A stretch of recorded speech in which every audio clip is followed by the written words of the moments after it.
The Expendables franchise needs to stop. Listen, I was on board when these movies first came out, bringing back old action stars and putting them in balls to the wall action-packed movies. I personally liked the first two, and the third one had its moments other than the fact that it was rated PG-13. But they should have made this movie 7 years ago. Each movie before had a 2-year gap in between. Why did it take them almost 10 years to come out with the fourth one? You're telling me within that time they couldn't have come up with a better script than this? And what is with this god-awful cast? The whole point of these movies is to see old action stars making cameos in a fun action flick. Now, we do get reoccurring stars like Stallone, Statham, and Dolph, and for whatever reason, Randy's still there.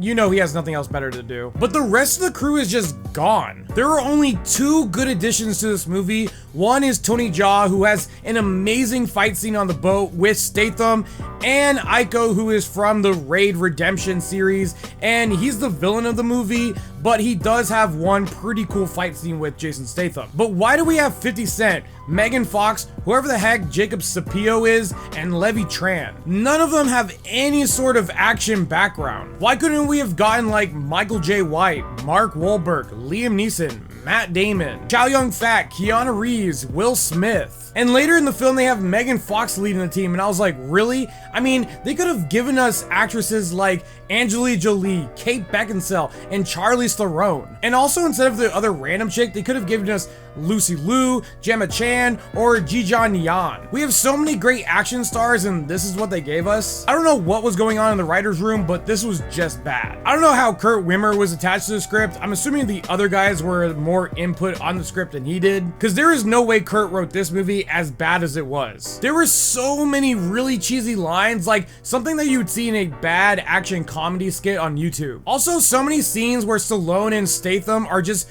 talking, they're just bantering back and forth for literally no reason. Like, it's not character development at all. They're just yapping back and forth. It's like they're scared of dead air in the movie. Like, there's no way that we can have a few seconds of dead air time. Like, they just need to be talking and filling up every space of this movie. Spoiler alert, I guess, but then they try to give us a dumb twist where they try to make you think Stallone is dead, but it's like, really? This is his movie. Of course he's not going to be actually dead.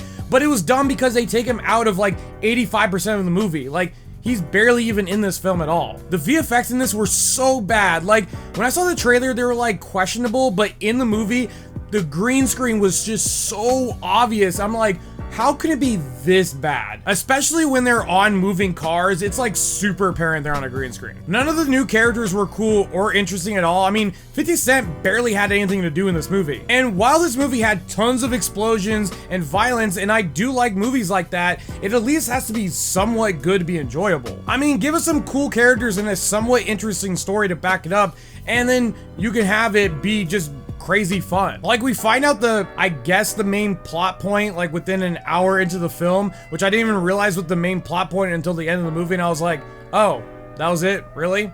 And now the movie's over? All right. Like, there's no stakes to this movie. Like, sure, they're dealing with the nuke, but at no point in the film did I ever feel like they were in any sort of danger. This movie had some cool action scenes, mostly with Jason Statham, Tony Jaa, and Aiko, but that was pretty much it. I really wish this was better because these movies have so much potential to be pretty good. This is why I give The Expendables 4 a 4.5 out of 10. If you guys like this review, hit that like button. If you guys want to see more, hit that follow button. And as always, thanks for watching.